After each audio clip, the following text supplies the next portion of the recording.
السلام علیکم ورحمۃ اللہ وبرکاتہ۔ الحمدللہ وکفا والسلام علی عبادہ الذین اصطفیٰ، اما بعد فاعوذ باللہ من الشیطان الرجیم، براءۃ من اللہ ورسولہ الی الذین عاہدتم من المشرکین، رب اشرح لی صدری ویسر لی امری واحلل عقدۃ من لسانی یفقہوا قولی، اللہم ارنا الحق حقا وارزقنا اتباعہ وارنا الباطل باطلا وارزقنا اجتنابہ، آمین یا رب العالمین۔ معزز سامعین اور ناظرین، حضرات و خواتین، آج کا 12واں دن ہے مگر میں 11ویں مرتبہ حاضر ہوا ہوں۔ انشاءاللہ ہم یہ جو گیپ ہو گیا ایک دن کا، اس کو اگلے اس میں یعنی جب جاگنے کی راتیں ہوگی، حالانکہ پورا مہینہ جاگنے ہی کا ہے، مگر جب ہم آخری عشرے میں داخل ہو جائیں گے تو زیادہ دنوں کے لیے بھی انشاءاللہ ہم زیادہ وقت کے لیے بھی بیٹھا کریں گے۔ یہ سورہ بہت ہی امپورٹنٹ ہے، یہ 7 طوال میں سے ہے، 7 لمبی صورتیں ہے، اس میں سے ایک ہے۔ اس کا نام سورہ توبہ ہے۔ اس میں کچھ صحابہ کی توبہ قبول کی گئی، مومنین کی توبہ قبول کی گئی۔ دوسرا اس کا نام سورہ برات ہے۔ برات اس کا پہلا لفظ ہے جس سے یہ سورہ شروع ہوتی ہے۔ اصل میں اس میں براعت کا اعلان کر دیا گیا ہے مشرکین سے، خصوصاً مشرکین مکہ سے۔ اس کا شروع میں جو ہے اس کے بسم اللہ نہیں پڑھی گئی، ابھی آپ نے دیکھا، میں نے بھی نہیں پڑھا، نبی اکرم صلی اللہ علیہ وسلم بھی نہیں پڑھتے تھے، اور نہ ہی اس سورہ کے آغاز میں بسم اللہ لکھی گئی ہے، جبکہ باقی تمام سورتوں کے شروع میں بسم اللہ لکھی جاتی ہے۔ گو کہ بسم اللہ سورہ فاتحہ کا حصہ ہے، ایسی ایک روایت ہے یا ایسا ایک علماء کا خیال ہے، اور باقی تمام سورتوں کے شروع میں اس کو ان سورتوں کو الگ کرنے کے لیے لکھا گیا ہے۔ یہ سورہ توبہ جو ہے یہ سورہ انفال کے بہت عرصے کے بعد نازل ہوئی، اور جو سورہ انفال میں جو مضامین ہے ویسے ہی مضامین اس سورت میں بھی ہے، تو گویا کہ یہ اسی سورہ کا حصہ ہے۔ بعد میں پھر اس سورہ کو اسی کے ساتھ منسلک رکھا گیا، تو یہ اسی سورہ کا دوسرا پارٹ ہے، یا پھر یہ سورہ جو ہے الگ بھی ہے لیکن اس کے آغاز میں بسم اللہ نہیں لکھی گئی ہے۔ اس کے مضامین جو ہے مشرکوں سے جنگ و جدال ہے، معاہدات ہے، صلح اور اسلام کی سربلندی سے متعلق ہدایات و احکام ہے، یہ تمام مضامین اس سورت میں ہے۔ یہ سورت بہت مشہور ہے، اس پر بہت سارے اعتراض بھی آتے ہیں، مگر ہم آج انشاءاللہ دیکھیں گے۔ یہ فتح مکہ کے بعد 8 ہجری میں مکہ فتح ہو گیا، اور اس کے بعد جو ہے وہ جو مسلمانوں پر پابندیاں لگی تھی، یعنی حج اور عمرہ نہیں کر سکتے تھے، وہاں پر نہیں آ سکتے تھے، وہ ساری پابندیاں ختم ہو گئی، مگر 8 ہجری میں جو حج ہوا اس میں مسلمان حج میں شریک نہیں ہو سکے، کیونکہ فتح مکہ کے بعد غزوہ حنین اور طائف اور یہ سب سے واپس آنے کے بعد اتنا وقت ہی نہیں رہا تھا۔ مگر 9 ہجری میں آپ صلی اللہ علیہ وسلم نے حضرت ابو بکر صدیق رضی اللہ عنہ کو امیر حج مقرر کیا اور حج کے لیے روانہ کر دیا مسلمانوں کو۔ تب تک یہ سورت نازل نہیں ہوئی تھی۔ آپ جانے کے بعد جو ہے یہ سورت نازل ہوئی، پھر حضرت علی رضی اللہ عنہ کو یہ سورہ یا یہ آیات لے کر بھیجا گیا اور کہا گیا کہ اس مجموعے میں اس کو پڑھا جائے۔ حضرت علی رضی اللہ عنہ پہنچتے ہیں اور حضرت ابوبکر صدیق کے پاس یہ پیغام دے دیتے ہیں۔ یہاں پر ایک بات خصوصاً مسلمانوں میں جو عمارت کی کمی ہے. امیر کون ہوتا ہے؟ جس کی اطاعت کی جائے. یہاں پر امیر حج حضرت ابوبکر صدیق ہے. حضرت علی رضی اللہ عنہ جو ہے ان کو پیغام پڑھنے کے لیے بھیجا گیا ہے. حضرت علی رضی اللہ عنہ وہاں پر جو ہے حضرت ابوبکر صدیق کے پاس پہنچتا ہے. حضرت ابوبکر صدیق ان سے دریافت کرتے ہیں کہ امیر او مامور، آپ اب امیر بنا گئے ہو یا مجھ سے مامور ہو، میرے ماتحت ہو؟ حضرت علی نے فرمایا مامور، لیکن یہ پیغام مجھے پڑھنے کے لیے کہا گیا ہے. حضرت علی رضی اللہ عنہ اس کا اعلان کرتے ہیں. پھر اس کے بعد 10ویں تاریخ کو دوسرے دن بھی جو ہے وہ منادی کی جاتی ہے. حضرت ابو ہریرہ رضی اللہ عنہ کے ذریعے بھی حضرت ابوبکر صدیق بھی اس کی منادی کرتے ہیں. اب یہ اعلان عام پڑھا جاتا ہے. مسلمان ابھی تک بہت ستائے ہوئے تھے، بہت ان پر ظلم و ستم ہو گئے، مگر اب اللہ تعالیٰ نے مسلمانوں کو تقویت عطا کر دی. مکہ بھی اب جو ہے وہ فتح ہو گیا. اب مسلمان ایک اسٹیبلش ریاست بنانے پر آئے ہوئے ہیں. اب ہوتا کیا ہے کہ یہ جو مشرکین ہیں جنہوں نے مسلمانوں کو مکہ سے مار مار کے ستا کر باہر کر دیا تھا، اب جو ہے وہ مسلمانوں کی باری ہے. مگر ہم نے دیکھا کہ جب مکہ فتح بھی ہو گیا تو کوئی خون بہا نہیں، اور جو دشمنان اسلام تھے ان کو بھی ستایا نہیں گیا. یہاں تک کہ اللہ کے رسول صلی اللہ علیہ وسلم نے کہا لا تثریب علیکم اليوم، کہ تم پر آج کوئی مواخذہ نہیں ہے، تمہاری کوئی پکڑ نہیں ہے. یہ اسلام کی تاریخ ہے. ہم دیکھتے ہیں کہ اسلام کتنا رحم کرتا ہے. صرف یہ بات ہے کہ یہاں پر اب یہ اعلان برات ہے، اس لیے کیا مسلم بھی اس سال حج کر رہے ہیں اور جو مشرکین مکہ ہے وہ بھی حج کر رہے ہیں. مسلمان اپنے طور پہ کرتے ہیں اور مشرکین اپنے طور پر. مشرکین کا حج کیسا ہے کہ وہ ننگا برہنہ ہو کر جو ہے وہ طواف کرتے ہیں کعبے کا، اور اس کے بعد ان کے اور جو پہلے کے رسومات ہے وہ سب ادا کرتے ہیں. تو یہاں پر انہی باتوں کا اعلان کر دیا گیا کہ براءۃ من اللہ ورسولہ، اللہ کی طرف سے اب برات ہے اور رسول کی طرف سے بھی. جو کچھ تم سے معاہدات ہو گئے تھے اب وہ سب ختم ہوتے ہیں. اب ہم دیکھیں کہ یہ کتنے سسٹمیٹک پورے معاہدات بھی، جو کانٹریکٹس تھے، جو پیکٹس تھے، وہ بھی کیسے ختم کیے جاتے ہیں. اس میں 4 دفعات ہے. حضرت زید بن یسی کہتے ہیں کہ ہم نے سیدنا علی سے پوچھا کہ حج میں تمہیں کیا پیغام دے کر بھیجا گیا؟ تو انہوں نے جواب دیا کہ 4 باتیں. ایک یہ کہ کوئی شخص ننگا ہو کر بیت اللہ کا طواف نہیں کرے گا. دوسرے، نبی اکرم صلی اللہ علیہ وسلم کا معاہدہ صلح ہے جن سے وہ مدت مقررہ تک بحال رہے گی، یعنی جن سے معاہدات ہے وہ بحال رہے گا. ہاں، سوائے اگر کوئی معاہدہ نہیں، جن سے کوئی معاہدہ نہیں، ان کے لیے 4 ماہ کی مدت ہے، 4 مہینے کی مدت ہے. تو وہ اس میں اسلام لے آئے اور وہ جنت میں داخل ہو گئے، پھر یہاں سے چلے جائے، یا اگر نہیں ایسا کرتے ہیں تو یہاں سے چلے جائے. اور چوتھی شرط یہ ہے، یا چوتھی دفعہ یہ ہے کہ اس کے بعد، اس سال کے بعد مشرک اور مسلمان حج میں جمع نہیں ہوگے، یعنی مشرکین اب حج نہیں کر سکے گے. اس وقت یہاں پر حضرت سیدنا علی کہتے ہیں کہ میں نے رسول اللہ صلی اللہ علیہ وسلم سے حج اکبر کے دن کے متعلق پوچھا تو آپ نے فرمایا کہ وہ قربانی کا دن ہے. یہ حج اکبر کے وقت اعلان کیا گیا تھا. حج اکبر کیا ہے؟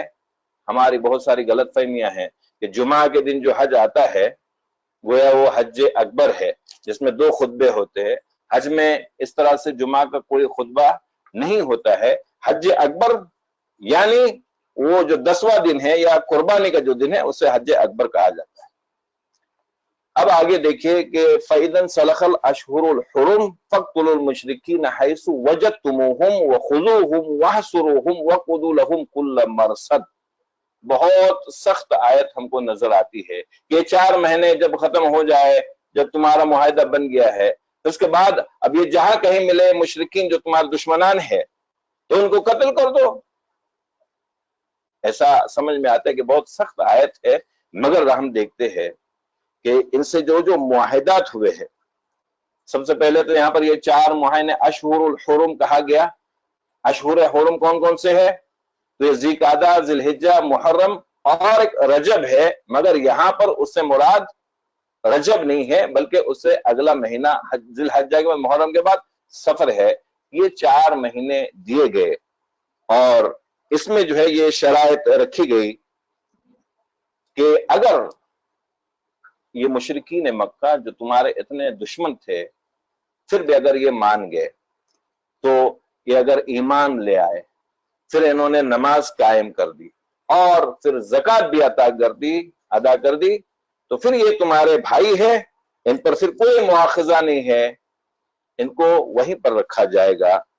اس آیت میں ایک اصول جو ہے یہ مستنبط ہوتا ہے کہ کوئی مسلمان خواہ موروثی ہو، پہلے سے وراثت میں آیا ہو، یا پھر نیا مسلمان ہو گیا ہو، اگر وہ نماز قائم کرتا ہے اور زکوٰۃ ادا کرتا ہے تو وہ اسلامی حکومت کا شہری کہلائے گا. ورنہ مسلمان صرف مسلمان ہوگا، آگے ہم لوگ دیکھیں گے کہ زکوٰۃ کا بھی ادا نہیں کرنا. آج کے اس سورہ میں انشاءاللہ زکوٰۃ کو ہم تفصیل سے سمجھیں گے، بہت ساری چیزیں، اور میں چاہتا بھی یہی ہوں. اکثر خلاصے تراویح ہوا کرتا ہے، میں بھی کیا کرتا تھا مختصراً یعنی ہم کچھ ٹاپکس جو ہے سمجھ کر نہیں بلکہ صرف اشارات کرتے چلتے ہیں. ہم کو اشارات میں سمجھنا بہت مشکل ہے، کیوں نہ ہم تھوڑا وقت زیادہ دے کر اس کو تفصیل میں جو بہت کام کی چیزیں ہے کم از کم اس میں سمجھی جائے. محنت تو لگے گی مگر ہر سیکنڈ ہر منٹ ہمارا بہت قیمتی جانا جائے گا. اللہ کے پاس اس کی بہت قدر ہوگی اگر ہم نے اس مختصر مہینے میں اس قرآن کو سمجھنے کی کوشش کی ہے. تو ابھی دیکھیں کہ زکوٰۃ کا ادا نہیں کرنا، اعلان جنگ کرتے حضرت ابوبکر صدیق رضی اللہ عنہ، یہ بھی اسلام سے خارج کرنے والی چیز ہے. حضرت محمد صلی اللہ علیہ وسلم کے انتقال کے بعد حضرت ابوبکر صدیق جب خلافت پر بیٹھ گئے اور خلیفہ بن گئے، جو واقعی کمزور مسلمان تھے یا وہ صرف مسلمان ہو گئے تھے، منافقین تھے، انہوں نے زکوٰۃ دینے سے انکار کر دیا. حضرت ابوبکر صدیق رضی اللہ عنہ نے ان کے خلاف اعلان جنگ کر دیا. حالانکہ حضرت عمر ہے اور دوسرے صحابہ ہے بہت سمجھانے کی کوشش کرتے ہیں مگر وہ کہتے ہیں کہ نہیں، اگر جو کوئی اللہ کے رسول صلی اللہ علیہ وسلم کے زمانے میں اونٹ دیتا تھا اور اس کی رسی بھی دیتا تھا، اگر رسی بھی دینے سے انکار کرے گا تو میں اس کے ساتھ میں اعلان جنگ کرتا ہوں، چاہے کوئی نہیں آیا تو اکیلے میں ان سے جنگ کروں گا. تو یہ 3 شرطیں ہیں، ایمان لائے، نماز پڑھے، زکوٰۃ دے. پھر اس کے بعد تمہارے دل میں جو کچھ ہے وہ تمہارے دل کی بات ہے، اللہ تعالیٰ اس کو دیکھ لے گا. مگر اس کے بغیر، یہ تینوں چیزوں کے بغیر کوئی مسلمان نہیں ہو سکتا. اب اس کے بعد دیکھیں کہ شرط کیا رکھی گئی. 4 مہینے بھی دیے گئے. 4 مہینے، ایک تو فاتح قوم ہے، فاتح ہے جس قوم پر تم نے بہت ظلم و ستم کیا ہے، بہت ستایا ہے، یہاں سے نکال باہر کیا ہے، وہ قوم فتح پا کر تمہارے اوپر حکمران بنتی ہے. تب بھی ان کی شرطیں دیکھیے. اب یہ 4 مہینے کا وقت دیا گیا ہے. وَإِنْ أَحَدٌ مِّنَ الْمُشْرِكِينَ اسْتَجَارَكَ فَأَجِرْهُ حَتَّى يَسْمَعَ كَلَامَ اللَّهِ. یہ 4 مہینے میں اگر تم سے کوئی امن مانگے اور وہ اسلام کو سمجھنا چاہے، اس کو اچھے سے سمجھنے دیا جائے اور اس کے بعد کیا کیا جائے، اس کو پورا اللہ کا کلام سننے دیا جائے. ثُمَّ أَبْلِغْهُ مَأْمَنَهُ، پھر اس کے بعد اس کو اس کی امن کی جگہ، اس کی پیسفل جگہ، اس کو وہاں پر کوئی خطرہ نہیں ہے، وہاں اس کو پہنچایا جائے. ذَلِكَ بِأَنَّهُمْ قَوْمٌ لَا يَعْلَمُونَ. کتنی بہترین آیت ہے. یہ اس لیے بھی ہے ان کو اتنا سمجھا بجھا کر پورا قرآن سمجھنے دیا جائے اور پھر اس کے بعد ان کو پہنچایا جائے ان کی امن کی جگہ کہ جہاں پر وہ سمجھے کہ ہم یہاں پہ پروٹیکٹڈ ہے. اس لیے کہ وہ لوگ نہیں جانتے ہیں، وہ سمجھتے نہیں ہیں. تو یہ اگر اسلام پورا سمجھنے کے باوجود بھی اگر وہ نہیں سمجھے، اگر نہیں مانے، تو پھر اس کے بعد ان کو یہاں سے نکال باہر کر دیا جائے. اب وہ یہاں پر نہیں رہ سکتے. اچھا دیکھیے آپ، اسلام کی خیر و برکت ہے اسلام کی خیر و برکت ہے کہ اس میں سے کوئی مسلمان اگر کسی کو امن دے دے پھر اس کو ہاتھ نہیں لگایا جائے گا۔ جس کسی نے کہا کہ اس کو میں نے امن دے دیا ہوں، وہ بچ گیا، ہر طرح سے بچ گیا، آزاد ہو یا غلام ہو یا عورت ہو، ان کسی نے بھی اگر کسی کو امن دے دیا یعنی پیس دے دیا تو وہ اس کے امن میں آ گیا، اس کو کوئی خطرہ نہیں ہے۔ یہ خوزستان یعنی ایران کا ایک حصہ ہے کہ اس کے فتوحات کا سلسلہ چل رہا تھا، تو ایک مقام پر شابور نام کا مقام ہے، وہاں پر مسلمانوں نے محاصرہ کر لیا، پورے علاقے کو گھیر لیا، اور اب یہ ہارنے والے ہیں۔ تو ہوا یوں کہ لوگ جو ہے خود شہر پناہ کے دروازے کھول دیے لوگوں نے، اور نہایت اطمینان سے اپنے کاموں میں مشغول ہو گئے۔ تو مسلمان کو بڑی حیرت ہو گئی کہ کیا بات ہے، تو کہا کیا جھگڑا رہا کہ جو ہے ہم نے تم سے جو ہے یعنی تمہاری شرط قبول کر لی، یعنی ہم جزیہ دینے کے لیے ہم نے قبول کر لیا کہ ہم جزیہ دے دیں گے۔ تو ان کو حیرت ہوگی کہ کس نے ایسا کہہ دیا، حالانکہ جزیہ دینا جو ہے یہ جنگ شروع ہونے سے پہلے کی شرط ہوتی ہے، بعد میں تو پھر لڑنے کے بعد ایسا نہیں ہوتا ہے۔ لیکن اس نے کہا کہ سب کو حیرت تھی کہ امن جو ہے امان کس نے دے دیا؟ تو تحقیق کرنے اور معلوم ہوا کہ ایک غلام نے لوگوں سے چھپا کر امن کا رکا لکھ دیا تھا، ایک کاغذ پہ لکھ کر ان کو بھیج دیا تھا۔ تو ابو موسیٰ اسلامی سپہ سالار نے کہا، ابو موسیٰ نے، کہ غلام کے امن جو ہے وہ حجت نہیں ہو سکتی ہے۔ تو شہر والے کہتے تھے کہ ہم آزاد غلام نہیں جانتے۔ آخر حضرت عمر رضی اللہ عنہ کو لکھا گیا، تو حضرت عمر رضی اللہ عنہ نے کہا کہ مسلمانوں کا غلام بھی مسلمان ہوتا ہے، یہ خیر و برکات ہے۔ پھر اس کے بعد عورتوں میں اگر کسی عورت نے امان دے دی تو پھر عورت کی امان مانی جائے گی۔ حضرت ام ہانی رضی اللہ عنہا ہے، آپ صلی اللہ علیہ وسلم کے پاس حاضر ہوئے، آپ صلی اللہ علیہ وسلم غسل فرما رہے تھے پردے کے پیچھے، کہا کون ہے؟ کہا میں ام ہانی ہوں۔ پھر ام ہانی نے عرض کیا کہ اللہ کے رسول، میری ماں کے لڑکے یعنی علی یہ کہتے ہیں کہ وہ حبیرہ یعنی ام ہانی کے خاوند کا نام ہے کہ لڑکے کو قتل کر دیں گے، جبکہ میں نے اسے پناہ دے چکی ہوں۔ تو آپ صلی اللہ علیہ وسلم نے فرمایا، ام ہانی جس کو تم نے پناہ دی ہم نے بھی اس کو پناہ دی۔ ایک عورت کی بات بھی کہ جس کسی نے پناہ دے دی اس نے اپنی جان بچا لیا۔ اسلام کوئی زور زبردستی، کوئی ظلم و ستم کا نام ہے ہی نہیں۔ اتنا بڑا مکہ فتح ہو گیا، کافروں کو کوئی اور مشرکین کو کوئی تکلیف نہیں ہوئی، اگر انہوں نے ایمان لایا تو پھر وہ اپنے بھائی کے جیسے ہی بن گئے۔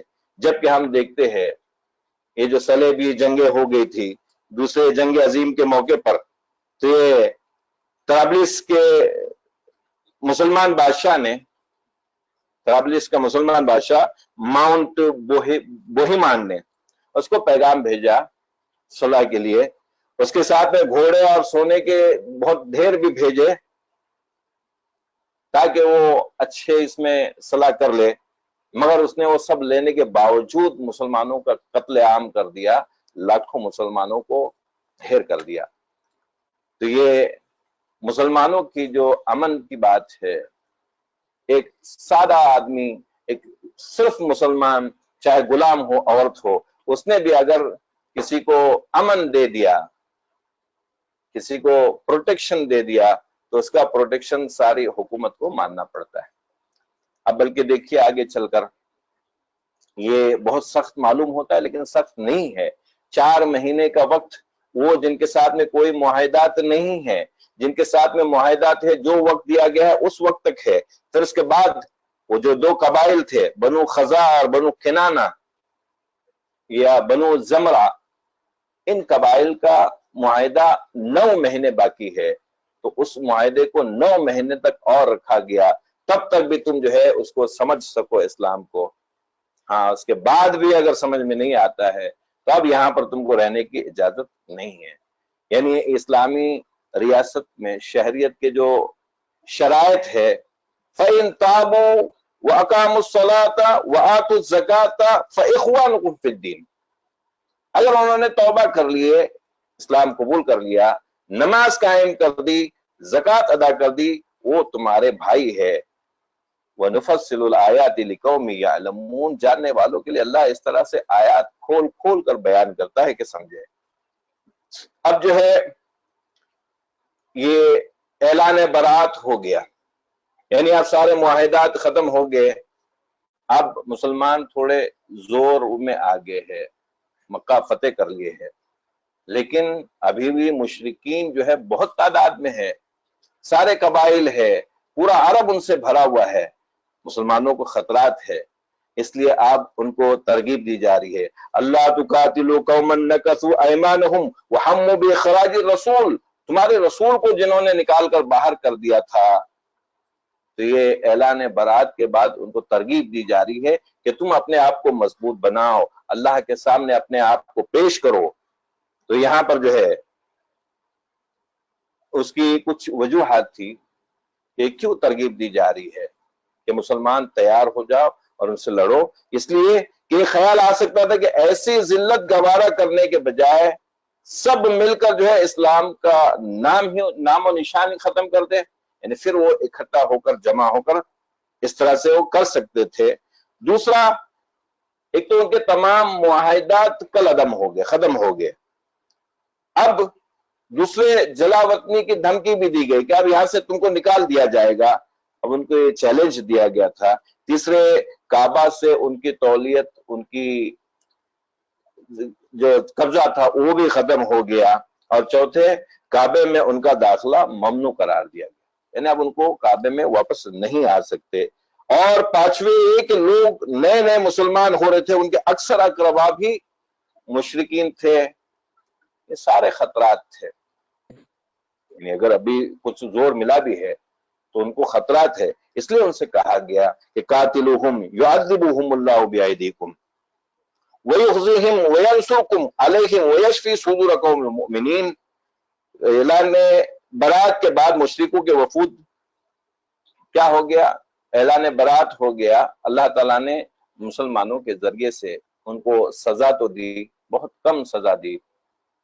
اب یہ اعلان برات کے بعد جو خطرات تھے، لیکن اللہ تعالیٰ نے مدد کی کہ کیا ہو گیا، جیسے ہی باہر لوگوں کو معلوم پڑ گیا اور لوگوں نے اس کی برکات بھی دیکھی، مسلمانوں کا بیہیویئر دیکھا، مسلمانوں کا ایک دوسرے کے ساتھ میں تعلق دیکھا، وہ یعنی اس کے لوگ جو ہے گرویدہ ہو گئے اسلام کے، اور پھر اس کے بعد یہاں وہاں کے جو قبائل ہے لوگ آ کر یہاں پر مکہ میں مسلمان ہو گئے، جو اذا جاء نصر اللہ والفتح ورأیت الناس يدخلون فی دین اللہ افواجا فسبح بحمد ربک واستغفر انہ کان توابا، کہ اب چوک در چوک پورا قبیلہ اٹھ کر آتا ہم اسلام لائے، پورا گاؤں اٹھ کر آتا کہ ہم اسلام لائے، اس طرح سے اسلام میں لوگ داخل ہونے لگ گئے اور اسلام پھیلتا گیا۔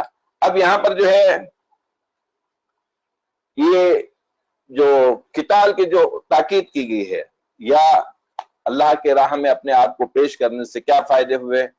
سب سے پہلے کہ تمہارے دشمنوں پر کوئی عارضی یا سماوی عذاب نہیں آئے گا، جو دشمنان تھے ان پر اللہ تعالیٰ نے کوئی آسمان سے عذاب نہیں اتارا، بلکہ تمہارے ہاتھوں سے عذاب دلوایا، یعنی مختصر سا عذاب ہو گیا۔ دوسری یہ کہ مشرکوں کو رسوا کرے گا، وہ رسوا ہو گئے، اتنی بڑی طاقت ہونے کے باوجود اسلام کے تابع آ گئے۔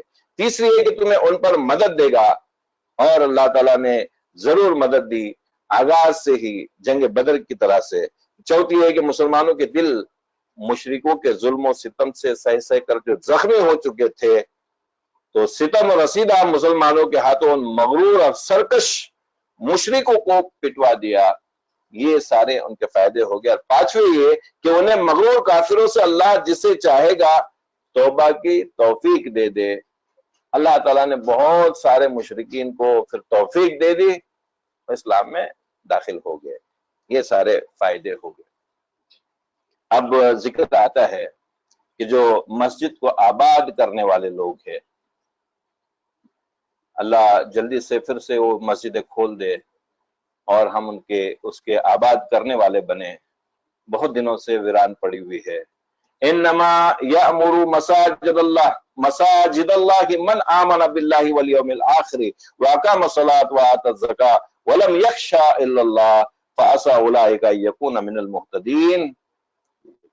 یہ دیکھیں مساجد کو آباد کرنے والے کون لوگ ہیں، کون آباد کرتے ہیں؟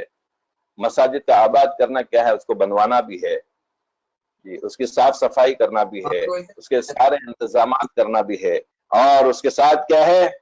اللہ اور روز آخرت پر ایمان لانے والے اس کو آباد کرتے ہیں۔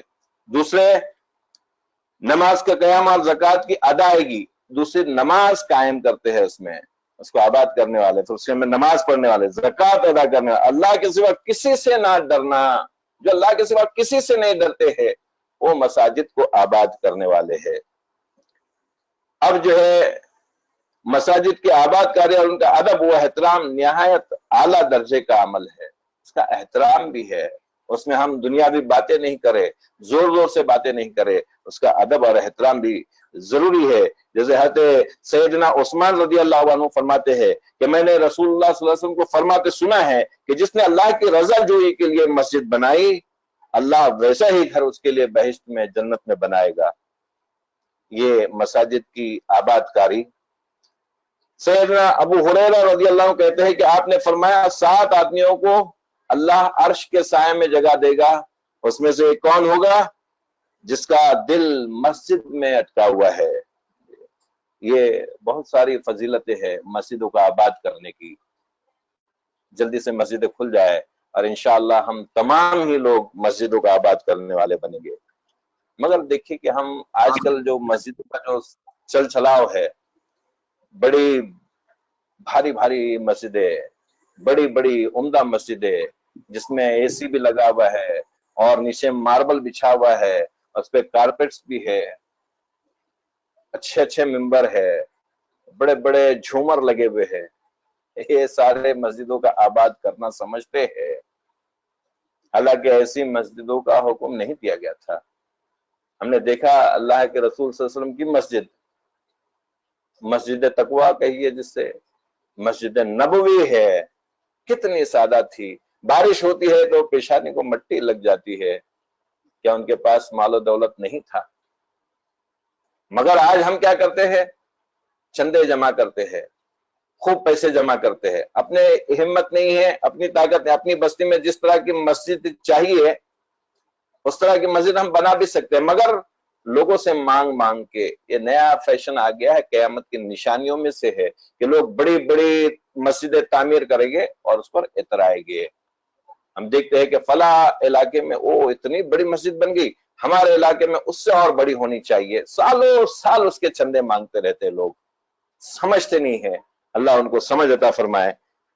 اب اس کے بعد یہ باتیں آئی، دیکھیں کچھ نیکیاں ہے، نیکی ہر نیکی ہے مگر اس کا کوئی درجہ ہوتا ہے۔ آج کل ہم بہت تعریف سنتے ہیں کہ جو حجاج کا انتظام ہوتا ہے، واہ واہ، بہت بہترین انتظام ہوتا ہے، اتنے حاجی جمع ہوتے ہیں، ان کو کوئی تکلیف نہیں ہوتی، ان کو خوب کھانا کھلایا جاتا ہے۔ فرمایا اجعلتم سقایت الحاج وعمارت المسجد الحرام کمن آمن باللہ والیوم الآخر وجاہد فی سبیل اللہ لا یستوون عند اللہ۔ یہ تم حاجیوں کو پانی پلانے میں، عمارتیں مسجدیں بنانے میں، کیا یہ ثواب اور وہ ثواب جو اللہ پر ایمان لانے میں ہے، جو اللہ کی راہ میں لڑنے میں ہے، جو اللہ کی راہ میں جد و جہد کرنے میں ہے، کیا برابر ہو سکتے ہیں؟ نہیں، لا یستوون عند اللہ، اللہ کے پاس نہیں، واللہ لا یہدی القوم الظالمین۔ تو حجاج کو پانی پلانا اور اللہ کی راہ میں جد و جہد کرنا، یہ دونوں برابر کیسے ہو سکتے ہیں؟ حضرت نعمان بن بشیر رضی اللہ عنہ کہتے ہیں کہ میں آپ کے ممبر کے پاس بیٹھا تھا کہ ایک شخص کہنے لگا کہ کوئی پرواہ نہیں اگر میں اسلام کے بعد کوئی عمل نہ کروں سوائے حاجیوں کو پانی پلانے کے۔ دوسرے نے کہا مجھے پرواہ نہیں کہ اگر میں اسلام لانے کے بعد کوئی عمل نہ کروں سوائے مسجد حرام کی تعمیر و آبادی کے۔ اور تیسرے نے کہا کہ اللہ کی راہ میں جہاد کرنا اس کاموں سے افضل ہے جن کا تم ذکر کر رہے ہو۔ سیدنا عمر رضی اللہ عنہ نے تینوں کو ڈانٹا کہ زور زور سے بات کر رہے ہیں، آواز بلند کر رہے ہیں، اور نعمان کہتے ہیں کہ وہ جمعہ کا دن تھا۔ پھر اس کے بعد سیدنا عمر رضی اللہ عنہ نے کہا کہ میں جمعہ کی نماز کے بعد رسول اللہ صلی اللہ علیہ وسلم کے پاس جاؤں گا، اور جس بات میں تم اختلاف کرتے ہو اس بارے میں ضرور سوال کروں گا۔ اس موقع پر اللہ تعالیٰ نے یہ آیت نازل فرمائی کہ جو کہتے ہیں پانی پلانا، حاجیوں کو کھانا کھلانا، مسجد تعمیر کرنا، یہ دونوں چیزیں برابر نہیں ہیں۔ اس آیت میں مسلمان اور مشرکین سب کے لیے عام ہے، دونوں کے لیے۔ مشرکین بھی کہتے تھے کہ ہم فخر سے کہا کرتے تھے کہ ہم حاجیوں کی خدمت کرتے ہیں، انہیں پانی پلاتے ہیں، انہیں کھانا کپڑا مہیا کرتے ہیں، نیز ہم مسجد حرام کی مرمت یا غلاف کعبہ ہم دیکھتے ہیں، کروڑوں روپے کا غلاف کعبہ ہے، سونے کی تاروں سے اور آیات لکھی جاتی ہے۔ یہ کام اور یہ کام دونوں برابر نہیں ہے، تو یہ وغیرہ انتظام کرتے ہیں، تو یہ ہم بھی یہ سب کرتے ہیں، ایسا مشرکین بھی کہا کرتے تھے۔ تو پھر ایسے لوگ دونوں برابر نہیں ہو سکتے ہیں۔ تو آپ دیکھیں کہ آگے پھر آیات آتی ہے الذین آمنوا وہاجروا وجاہدوا فی سبیل اللہ باموالہم وانفسہم اعظم درجہ،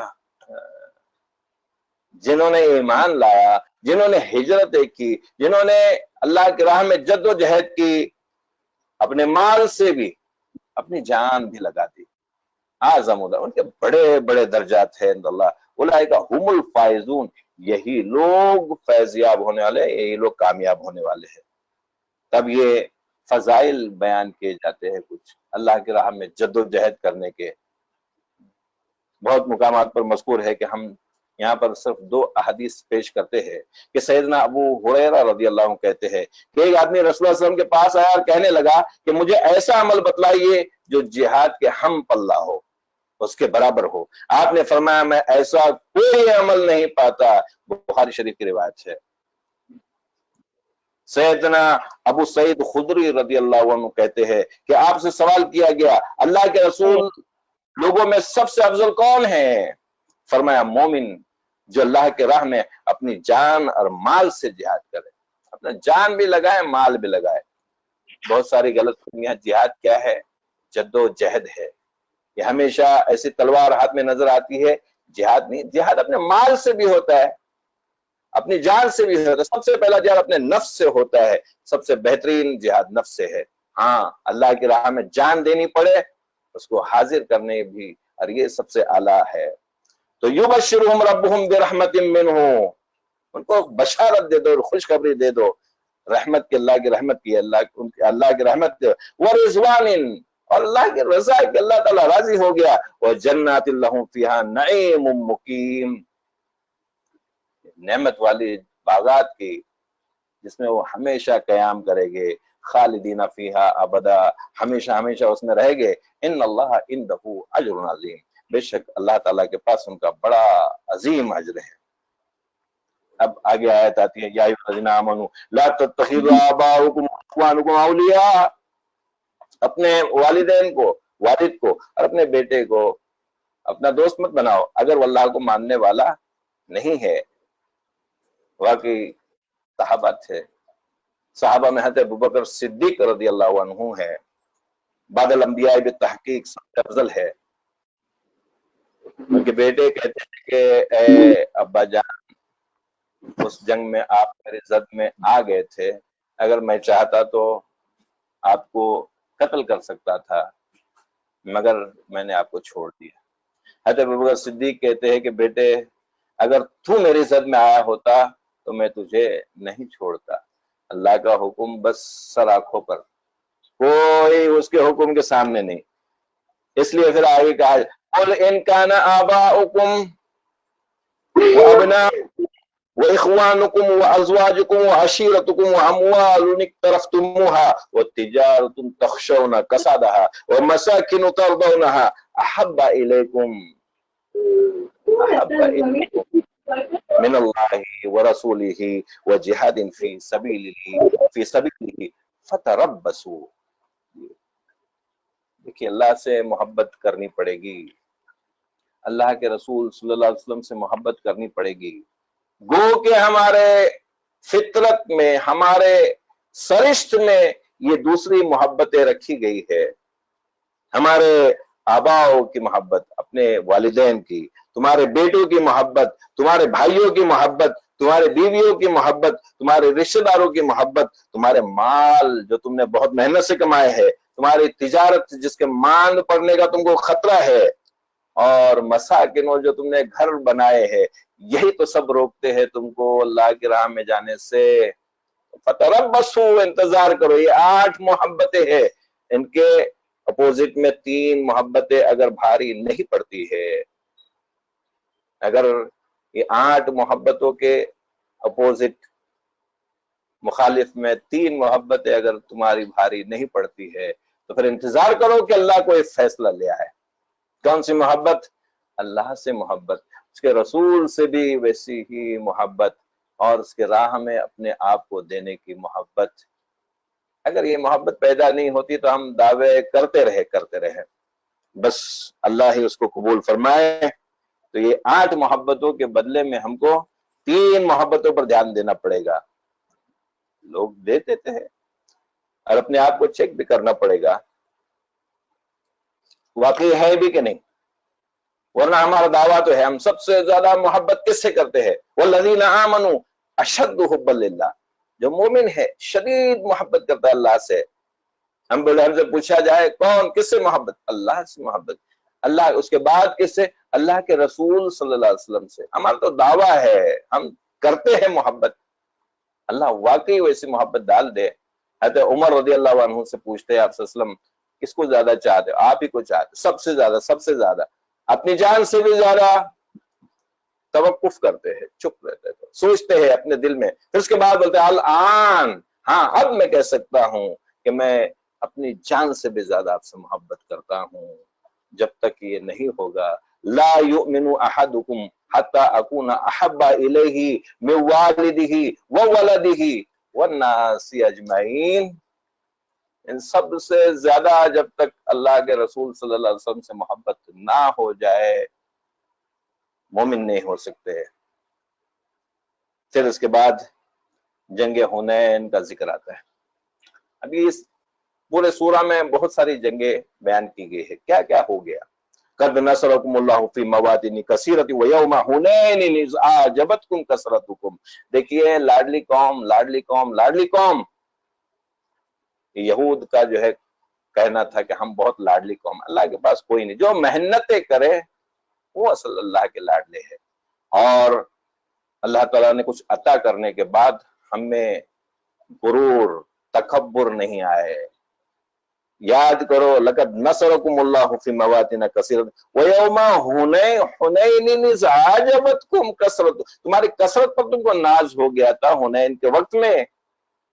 زیادہ ہے آج ہم، یہ حوازن اور ثقیف کے 2 قبیلے، فتح مکہ ہو گیا 8 شوال میں، اس کے بعد جو ہے یہ بڑا مارکا لڑا گیا، سارے دوسرے قبیلے بھی جو ہے اس میں ہار گئے، تو ایک ثقیف اور حوازن جو ہے انہوں نے یہ جو ہے انہوں نے نہیں مانا، حالانکہ بہت سارے قبیلے اسلام میں آ گئے، لیکن انہوں نے چاہا کہ اسلام کو ختم ہی کر دیا جائے۔ تو فتح مکہ کے بعد ابھی 12,000 مسلمانوں کا لشکر جرار جا رہا ہے، اور دشمن کتنے ہیں؟ 4,000 ہے، تو تھوڑا گرا ہوتا ہے، کبھی ہم 313 ہوا کرتے تھے اور 1000 ہی ہوتے تھے، کبھی ہم اتنے ہوا کرتے تھے اور وہ اتنے ہوا کرتے تھے، تھوڑا سا تکبر، تھوڑا غرور آ گیا۔ پھر اس کے بعد کیا ہو گیا کہ ایسی مسلمانوں کی پسپائی ہو گئی کہ ایک وقت ایسا آیا کہ آپ صلی اللہ علیہ وسلم اکیلے دشمن کے سامنے کھڑے، اکیلے سامنے کھڑے رہ گئے۔ یہ ثقیف اور حوازن نے ایسے تیر برسائے، جیسے وہ داخل ہو گئے اس درے میں، ایسے تیر برسائے کہ سب بھاگ کھڑے ہو گئے۔ آپ کی مثال جرت سیدنا برا بن عازب کہتے ہیں کہ ہم مال غنیمت پر ٹوٹ پڑے اور دشمن نے ہم پر تیر برسانے شروع کر دیے۔ پھر اس کے بعد حنین کے دن آپ کے ساتھ 10,000 مجاہدین کے علاوہ تلقا یعنی جو جنہیں فتح مکہ کے بعد معافی دی گئی تھی وہ بھی تھے، وہ سب آپ کو چھوڑ گئے تھے، آپ اکیلے رہ گئے تھے۔ پھر آپ صلی اللہ علیہ وسلم نے کیا کیا؟ اصحاب شجرہ کو پکارنے لگے، یا اصحاب الشجرہ، اے وہ میرے ساتھیوں جنہوں نے اس درخت کے نیچے مجھ سے بیعت کی تھی، یا اصحاب البدر، سارے لوگوں کو نام لے لے کر آپ صلی اللہ علیہ وسلم نے پکارا۔ اور پھر اس کے بعد یہ اشعار پڑھے، حالانکہ آپ صلی اللہ علیہ وسلم اشعار پسند نہیں کرتے تھے۔ انا النبی لا کذب، انا ابن عبد المطلب، میں ہوں نبی جس میں کوئی جو ہے شک کی گنجائش نہیں ہے، میں عبد المطلب کا بیٹا ہوں۔ پھر اس کے بعد سارے لوگ آپ صلی اللہ علیہ وسلم کے گرد جمع ہو گئے اور جو ہے آپ فرماتے گئے اللہ اپنی نصرت نازل فرما، اپنی نصرت نازل فرما۔ تو جب جنگ میں شدت اختیار کر جاتی تو ہم آپ کے ذریعے اپنا بچاؤ یعنی آپ کے پیچھے ہو جاتے ہیں، صحابہ کہتے ہیں آپ صلی اللہ علیہ وسلم بہت ڈٹ کر لڑتے، سامنے ہوتے، اور ہم میں بہادر وہ تھا جو آپ کے برابر کھڑا ہوتا تھا، یہ صحابہ کہتے ہیں۔ پھر جب آپ کی پکار مہاجرین اور انصار انہوں نے سنی تو سارے لوگ گھر جمع ہو گئے۔ اس وقت اب اپنی کثرت پر نازا ہونے کی جو بو تک باقی نہیں رہ گئی، اب کثرت پر نازا نہیں ہے لوگ، اب ان کو سمجھ میں آ گیا کہ اللہ کی مدد کے بغیر کچھ نہیں ہوتا ہے۔ ہم اگر پھر اس کے بعد جو اونٹ اگر اس طرف تھا چھوڑ کر پیدل بھاگتے آگے، اللہ کے رسول صلی اللہ علیہ وسلم کے سامنے جمع ہو گئے۔ پھر اللہ تعالیٰ فرماتا ہے ثم انزل اللہ السکینۃ علی رسولہ وعلی المؤمنین وانزل جنودا لم تروها، پھر اللہ تعالیٰ نے سکینت نازل کر دی۔ یہ سکینت بدر میں بھی نازل فرمائی تھی۔ کیا سکینت تھی؟ ان کو غنودگی آ گئی، ان کو تھوڑی نیند آ گئی، اور اس کے بعد جنود لم تروها، ایسے لشکر بھیجے جن کو تم نہیں دیکھتے تھے، وعذب الذین کفروا بما ذلک جزاء الکافرین۔ اب دیکھیں یہاں پہ کہ تین چیزوں سے مدد کی، ایک تو اونگ آ گئی، نیند آ گئی، ٹینشن ختم ہو گیا، پھر اس کے بعد فرشتوں کا نزول جو اس جنگ میں لڑنے نہیں بلکہ صرف کافروں کو مرعوب کرنے کے لیے لڑے نے فرشتوں نے۔ اور تیسرا یہ اس حدیث میں آتا ہے کہ جب دشمنوں نے آپ کو گھیر لیا تو آپ کھچر سے اترے اور زمین سے ایک مٹھی خاک اٹھائی۔ یہ آپ صلی اللہ علیہ وسلم کی بڑی زبردست کرامت ہے، معجزہ ہے۔ مٹھی بھر خاک آپ کا بیڑا پار کر دے، اور کفار کی طرف پھینکی۔ پھر آپ نے فرمایا دشمنوں کے چہرے بگڑ جائے، پھر کفار میں سے کوئی بھی ایسا نہ بچا جس کے آنکھوں میں اس کی مٹھی بھر خاک کی وجہ سے مٹی نہ پڑ گئی ہو۔ یہ مسلم شریف کی روایت ہے۔ اب جو ہے یہ جنگ حنین بھی جیتی گئی۔ اب اس کے بعد اور فرمایا جا رہا ہے کہ دیکھو قاتل الذین لا یؤمنون باللہ ولا بالیوم الآخر ولا یحرمون ما حرم اللہ ورسولہ ولا یدینون دین الحق، ان سے لڑو یہاں تک کہ وہ ایمان لائے اللہ پر، آخرت پر، اور وہ جو اللہ نے حرام کیا وہ حرام سمجھے اور جو رسول نے حرام کیا اس کو حرام سمجھے، اور اس دین میں داخل ہو جائے جو دین حق ہے، اس دین سے بھی نکل جائے جو اس سے اوت الکتابہ جن کو پہلے کتابیں دی، حتی یوتون الجزیۃ حتی یدعوا وہم صاغرون۔ اب یہاں پر یہ جزیہ والی بات آ رہی ہے، یعنی ٹیکس مقرر کیا جاتا ہے۔ اس کے بھی بارے میں بہت ساری غلط فہمیاں ہیں لوگوں میں کہ ہم کو اس طرح کا ٹیکس دینا پڑے گا، جزیہ دینا پڑے گا۔ جزیہ کیا ہے؟ جزیہ چونکہ مشرکین اور اقوام مغرب نے اس کو بدنام کر دیا ہے، مگر یہ کس کو لگایا جاتا ہے، کیوں لگایا جاتا ہے؟ ہم دیکھتے ہیں یہاں پر جزیہ صرف ان افراد پر عائد کیا جاتا ہے جو لڑنے کے قابل ہو، بوڑھوں پر، بچوں پر، عورتوں پر کوئی جزیہ نہیں لگتا۔ جزیہ ان لوگوں کی مالی حالت کا لحاظ رکھ کر عائد کیا جاتا ہے، یعنی جو مالدار ہے اس سے اس کے حساب سے، جو غریب ہے اس کے حساب سے، جس کے پاس نہیں ہے اس سے نہیں۔ جی جزیہ وصولی میں انتہائی نرمی اختیار کی جاتی تھی، انتہائی نرمی۔ یہاں تک کہ حضرت عمر رضی اللہ عنہ کے دور میں ایک شخص جو جزیہ پہلے دیا کرتا تھا اس نے بند کر دیا، اس کی شکایت لے کر کے اس نے کہا کہ میرے پاس پہلے تھا، میں کمانے کے قابل تھا، اب نہیں کما سکتا ہوں، تو حضرت عمر رضی اللہ عنہ نے اس کو وظیفہ مقرر کر لیا، اس کو پینشن دینا شروع کر دی۔ کہاں کی یہ سختی ہے؟ کس لیے لگایا جاتا ہے؟ جزیہ چونکہ دفاعی ذمہ داریوں کے عوض لیا جاتا ہے، یعنی ایک فوجی ٹیکس ہے، ان کی حفاظت کی جاتی ہے اس کے بدلے میں، ان کے کوئی اس کو معاشرے میں تکلیف نہیں دے سکتا ہے، تو یہ جزیہ اس لیے لگایا جاتا ہے۔ اور اگر حفاظت نہیں کر سکتے تو جزیہ نہیں لیا جاتا۔ بہت ساری مثالیں۔ حضرت عبیدہ بن جراح رضی اللہ عنہ ایک شہر فتح کرتے ہیں، اور اس کے بعد تھوڑے ہی دنوں کے بعد وہاں سے جانا پڑتا ہے دوسرے محاذ پر، تو جب جانے لگتے ہیں تو جزیہ واپس دے دیتے ہیں۔ لوگوں نے دیکھا ایک حکومت جو ٹیکس لے لے اور اس کے بعد واپس دے دے، ایسی حکومت وہ دعا کرتے ہیں کہ اللہ ایسے حکمران ہم پر بھیج، کتنے اچھے لوگ ہیں، فتح کرنے کے بعد کوئی تکلیف نہیں، کوئی تکلیف نہیں، قتل عام نہیں، ظلم و ستم نہیں، ایک جزیہ ہے، یہ بھی تمہاری حفاظت کے لیے ہے۔ اب اس کے بعد دیکھیے کہ طبرستان کے ضلع شہر جریان کے رئیس مرزان نے مسلمانوں کے سالار سویت سے صلح کی اور صلح ناموں میں بتصریح لکھا کہ مسلمان جرجان اور طبرستان وغیرہ کے امن کے ذمہ دار ہے، اور ملک والوں میں سے جو لوگ بیرونی حملوں کو روکنے میں مسلمانوں کا ساتھ دیں گے وہ جزیے سے بری ہے، یعنی وہ فوج میں اگر ساتھ دیتے ہیں تب بھی جزیہ نہیں دینا پڑتا، کوئی بھی کام کرتے ہیں اس کے بدلے میں پھر جزیہ نہیں دینا پڑتا۔ کیوں اس کو بدنام کیے جاتے ہیں؟ یہ ایک ٹیکس، بلکہ وہ زکوٰۃ جو دی جاتی ہے مسلمانوں کی طرف سے زکوٰۃ ہے، اور ان پر زکوٰۃ نہیں ہے، جزیہ ہے۔ اب اس کے بعد یہ آیت آتی ہے جو بنیادی آیت ہے سورہ کی، اور یہ 3 جگہ آئی ہوئی ہے اس طرح سے قرآن میں، هو الذی ارسل رسولہ بالہدی ودین الحق لیظہرہ علی الدین کلہ ولو کرہ المشرکون۔ وہی اللہ ہے جس نے بھیجا اپنے رسول کو یہ کتاب دے کر، دین حق دے کر، تاکہ تمام ادیان پر یہ غالب ہو جائے۔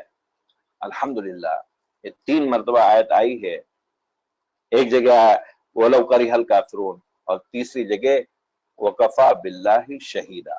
یہ اللہ کے رسول صلی اللہ علیہ وسلم کی بعثت کا مقصد ہے، آپ کو بھیجے جانے کا مقصد ہے۔ کس لیے بھیجا ہے؟ یہ رحمت للعالمین ہے، قیامت تک کے لیے لوگوں کو ایک سسٹم جو ان کو جہنم سے بچائے، جنت میں داخل کر دے، اس لیے ایک سسٹم دے کر جانے کا، اور یہ سسٹم باقی تمام عقائد پر یہ فروغ کر غالب رہے گا قیامت تک انشاءاللہ۔ اس کی بالادستی، یعنی اس کی دلیل و حجت، عقل اور دلیل و حجت کے لحاظ سے اسلام کی یہ برتری اور بالادستی آج تک ہے اور قیامت تک انشاءاللہ قائم رہے گی۔ اس کے بعد دیکھیے یہ جو احبار اور رہبان جو ہے، علماء ہے، علماء، یا ایھا الذین آمنوا ان کثیر من الاحبار والرہبان لیأکلوا اموال الناس بالباطل، یہ لوگوں کا مال کھاتے ہیں۔ احبار اور رہبان، یہ بڑے بڑے علماء جو ہے لوگوں کا مال کھاتے ہیں، ناحق طور پہ یصدون عن سبیل اللہ، اللہ کے راستے سے روکتے ہیں، والذین یکنزون الذھب والفضہ، اور یہ سونا اور چاندی جمع کرتے ہیں۔ ایسے ہر دور میں رہے، ہر دور میں نبی کے بعد اچھے لوگ بھی آئے، پھر اس کے بعد ایسے علماء آئے جو ان کو ان باتوں کا حکم کرتے تھے جس کا حکم نہیں کیا گیا تھا، اور ان باتوں وہ سب کرنے لگاتے تھے جس کو کرنے کے لیے نہیں کہا گیا، اور اس کے بدلے میں پھر وہ لوگوں سے مال پھر وَلَا يُنْفِقُونَهَا فِي سَبِيلِ اللَّهِ، اور مال دولت جمع کرنا پھر اس کے بعد اللہ کی راہ میں خرچ نہیں کرنا۔ فَبَشِّرْهُم بِعَذَابٍ أَلِيمٍ، ان کو بشارت دے دو دردناک عذاب کی۔ اب یہ آیت جو ہے اپنے مال میں سے دینا، وہ کیا کرتے ہیں؟ جمع کر کے رکھتے ہیں، جمع کر کے رکھتے ہیں، ڈھیر بنا دیتے ہیں، یا خزانے بنا دیتے ہیں اس کو۔ اگر اس میں سے زکوٰۃ ادا کر دی جائے تب تو پھر ٹھیک ہے، اس مال کو پاک کرنے والی چیز ہے۔ یہ اہل کتاب کی خاص حرام خوری تھی کہ وہ اس طرح سے حرام کھاتے تھے لوگوں کا مال۔ اب جو ہے یہ خزانہ جو ہے یہی کہ جو جس کا زکوٰۃ نہیں دی جائے، اللہ کی راہ میں خرچ نہیں کیا جائے، تو یہ ساری چیزیں خزانے میں آ جائے گی۔ ورنہ اگر اس کی زکوٰۃ ادا کر دی جائے اور اللہ کے راہ میں بھی خرچ کر دیا جائے تو مال کا زیادہ ہونا کوئی پرابلم کی بات نہیں ہے، مگر اگر ایسا نہیں کیا گیا، زکوٰۃ بھی نہیں ادا کی گئی، تو پھر یوم یحما علیہا فی نار جہنم فتقوی بہا جباہہم وجنوبہم وظہورہم، وہ جہنم کی آگ میں اس کا مال وہ تپایا جائے گا، اور پھر اس کے بعد داغا جائے گا اس کے ذریعے سے، سب سے پہلے جباہہم، ان کی جبینوں کو، ان کے پیشانیوں کو، وجنوبہم، پھر ان کے جانبین کو، وظہورہم، ان کے پیٹھ کو۔ یہ بڑی زبردست ترتیب ہے۔ سب سے پہلے یہ ہوتا ہے کہ کوئی غریب مانگنے آ جائے تو ہمارے پیشانی پر بل آ جاتے ہیں کہ ارے آ گیا، پھر اس کے بعد ہم جانبین سے ایسا کر لیتے ہیں کہ اس کے پھر جاتے ہیں، اور وہاں پہ بھی نہیں مانا تو پیٹ پھیر کر چلے جاتے ہیں۔ یہ سسٹم سے تینوں جو ہے، پہلے ان کے جبینوں کو داغ دیا جائے گا، پھر جنوبین کو، جانبین کو، اور پھر اس کے بعد ان کی پیٹوں کو داغا جائے گا۔ اب اس کے بعد دیکھیے کچھ احادیث ہے، ابو ہریرہ رضی اللہ عنہ کہتے ہیں کہ آپ نے فرمایا جسے اللہ نے مال دیا، اس نے زکوٰۃ ادا نہ کی تو اس کا مال گنجے سانپ کی شکل میں، ٹکلا شاپ اس کی شکل میں اس کے پاس لایا جائے گا، جس کی پیشانی پر 2 نقطے ہوں گے۔ قیامت کے دن اس کا توق بنایا جائے گا، پھر وہ اس کے دونوں جبڑوں کو کاٹے گا اور کہے گا میں تیرا مال ہوں، میں تیرا خزانہ ہوں۔ پھر آپ نے آل عمران کی آیات تلاوت فرمائی کہ وَلَا يَحْسَبَنَّ الَّذِينَ يَبْخُلُونَ بِمَا آتَاهُمُ اللَّهُ مِنْ فَضْلِهِ، جن کو اللہ تعالیٰ نے مال کچھ دیا ہے اور پھر وہ بخل کرتے ہیں، وَهُوَ خَيْرٌ لَهُمْ بَلْ هُوَ شَرٌ لَهُمْ، وہ سمجھتے کہ ان کے لیے اچھا ہے وہ، لیکن ان کے لیے وہ برا ہے۔ سَيُطَوَّقُونَ مَا بَخِلُوا، تو اللہ تعالیٰ توق ڈالتا ہے ان کے اس کے بدلے کہ انہوں نے جو ہے بخل کیا یوم القیامہ، وَلِلَّهِ مِیرَاثُ السَّمَاوَاتِ وَالْأَرْضِ۔ اب جو ہے سیدنا ابو ہریرہ رضی اللہ عنہ کہتے ہیں، روایت ہے کہ آپ نے فرمایا جو سونے اور چاندی کا مالک اس کا حق ادا نہیں کرے گا تو قیامت کے دن اس کے لیے آگ کے تختے بنائے جائیں گے، پھر انہیں دوزخ کی آگ میں خوب گرم کیا جائے گا، پھر ان کے پیشانی اور ان کے پیٹوں پہ اور ان کی جانبین پہ داغا جائے گا، پھر وہ ٹھنڈے ہو گئے، پھر گرم کیا جائے گا۔ اب یہ ایک نیا مضمون یہاں سے شروع ہوتا ہے، غزوہ تبوک کا۔ ایک ترغیب دی گئی مال دینے کی، اب یہاں پر مال کی ضرورت پڑ گئی ہے تبوک کے موقع پر، اور یہ بھی کہ اب جنگ تبوک ہونے والی ہے۔ تبوک جو ہے ایک بادشاہ ہے جو غسان کا، جو قیصر روم کے ماتحت ہے، بڑا بادشاہ ہے۔ اب یہاں کے چھوٹے چھوٹے قبائل تو آگے پاس میں، اب اس کو بھی خطرہ ہو گیا تھا کہ اگر یہ یہاں پر غالب آ گئے تو ہمارے لیے بھی خطرہ بن سکتے ہیں، تو وہاں پر تیاریاں ہو گئی، اور ان کے لیے مدینے کے منافقین، خاص عامر جو ہے، عامر راہب، ابو عامر، اس نے یہ سب جمع کروایا، اور اس کے بعد جو منافقین تھے وہ سب اس کے ساتھ ہو گئے، اور جو عبداللہ ابن ابی ہے رئیس المنافقین، وہ ان کے ساتھ ہو گیا۔ اب یہ سپر پاور کے ساتھ میں بڑا بادشاہ ہے، بڑی حکومت ہے، قیصر روم، اور اس نے فارس کو بھی فتح کر لیا تھا، بڑا بادشاہ ہے، اس وقت کی سپر پاور ہے۔ اب اس کے ساتھ میں لڑنے والی بات آ رہی ہے، تو لوگوں کو ترغیب دی جا رہی ہے کہ اپنے آپ کو تیار کر لو اس کے لیے۔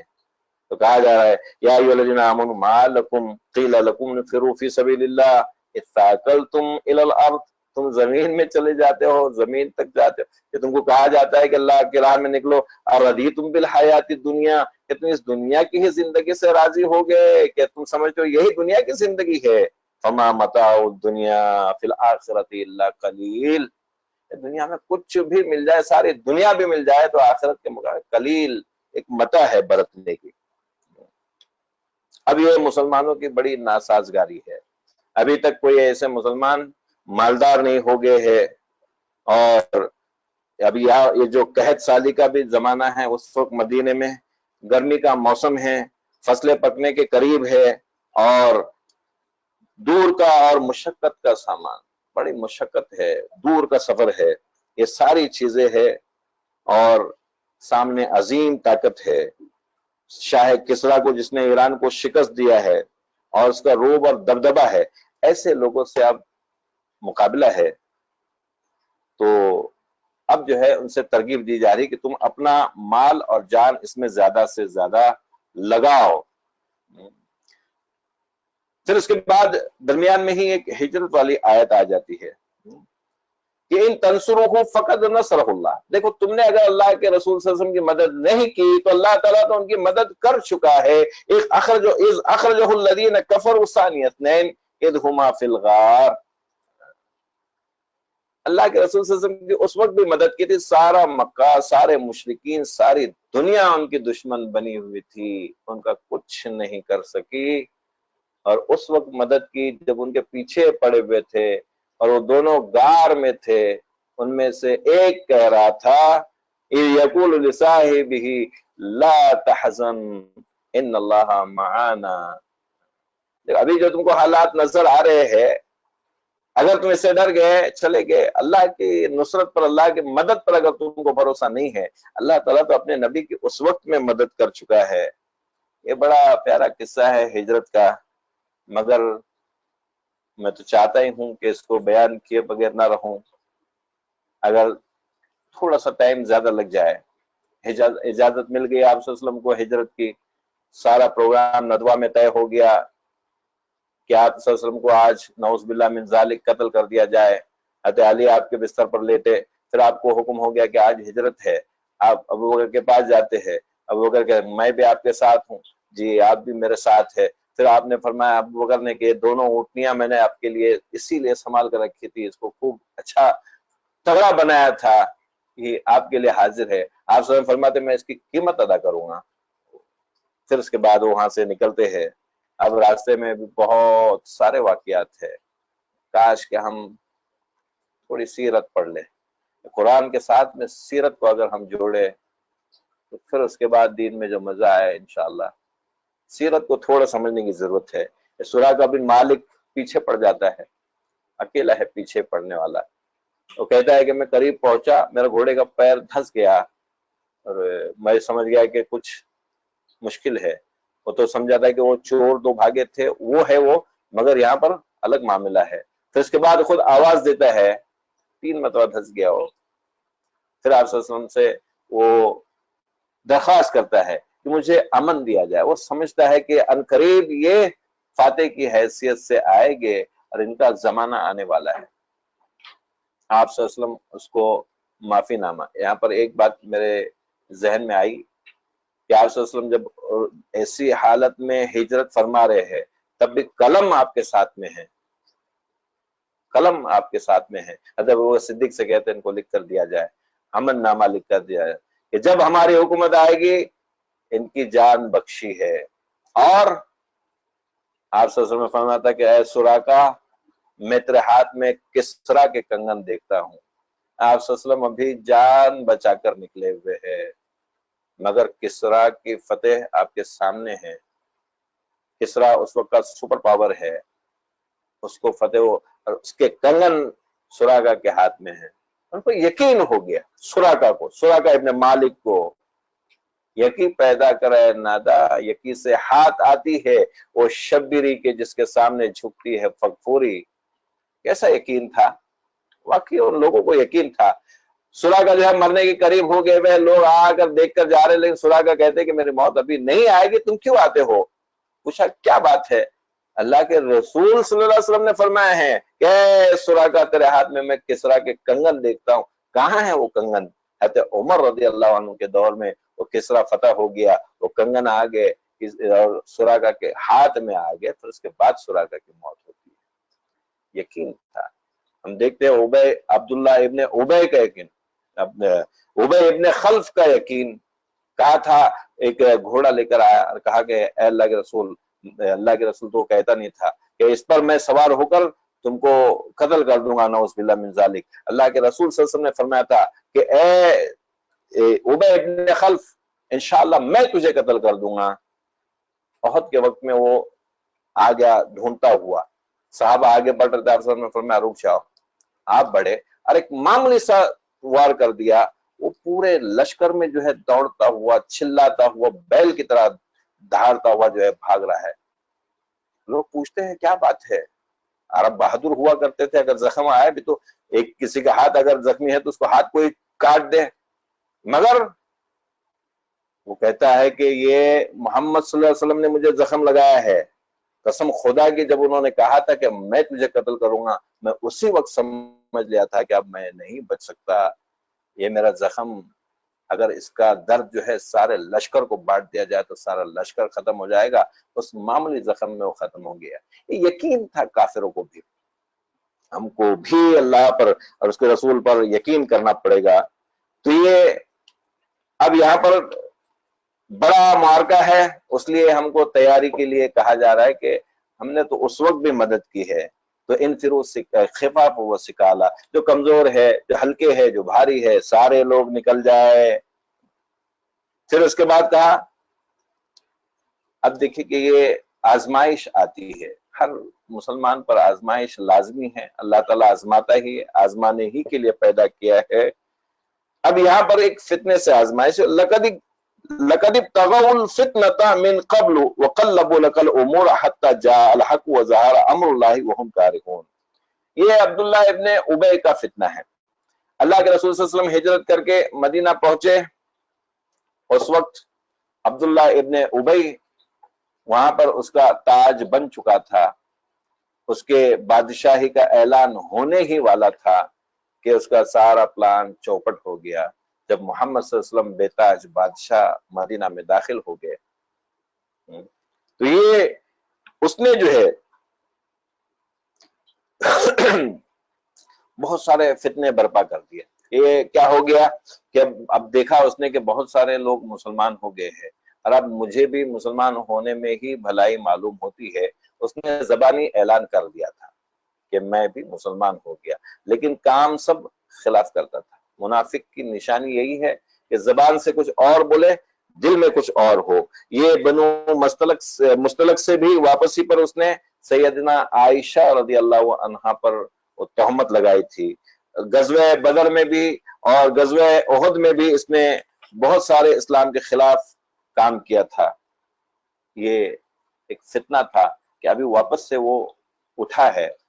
یہ منافق عبداللہ ابن ابے، وہ عامر جو راہب ہے ابو عامر، وہ دوسرے منافقین اور جو یہود ہے، یہ سارے لوگ مل کر تبوک میں وہ غسان والے بادشاہ کی مدد کرتے ہیں اور اس کو تیار کرتے ہیں کہ اب ان کو کچلا جائے۔ اب وہاں پر بہت سارے مسلمانوں کے حالات بھی ایسے ہیں، تبوک کا موقع آ گیا ہے، اب ڈرتے بھی ہے، پھل بھی پکے ہوئے ہیں، ان کو اتارنا ہے، کھانے پینے کے بھی لالے ہے، حالات بہت گرمی بھی ہے۔ وَمِنْهُمْ مَن يَقُولُ اذْن لِي وَلَا تَفْتِنِّي۔ اب اس میں جو ہے کچھ لوگوں کو تو واقعی ویسی یعنی پریشانی تھی کہ وہ نہیں نکل سکتے تھے، لیکن یہ منافقین ایک بہانے کر کر کے آنے لگ گئے۔ کس کس طرح کے بہانے کرنے لگ گئے دیکھیے آپ، جیسے اللہ نے حکم دیا کہ آپ ان کے لیے تیار ہو جاؤ، اور یہ واحد غزوہ ہے، واحد جنگ ہے جس میں سارے لوگوں کو نکلنا فرض کر دیا گیا تھا، باقی اور کسی بھی معرکے میں سارے مسلمانوں کو نکلنا فرض نہیں تھا۔ اب یہ آزمائش ہے، اب کیا کیا بہانے کرے، تو عجیب عجیب بہانے کیے گئے۔ یہ جد بن قیس ہے، یہ اس کا جو یعنی اس کا بہانہ کیا ہے، اس کو رومیوں سے جو ہے رومیوں کافر جہاد کے لیے کہا گیا، تو کہنے لگا کہ اگرچہ میری بیویاں ہیں، بہت ساری بیویاں ہیں، مگر میں ایک حسن پرست آدمی ہوں اور روم کی عورتیں خوبصورت ہوتی ہے، میں ڈرتا ہوں کہ کسی فتنے میں نہ پڑ جاؤں۔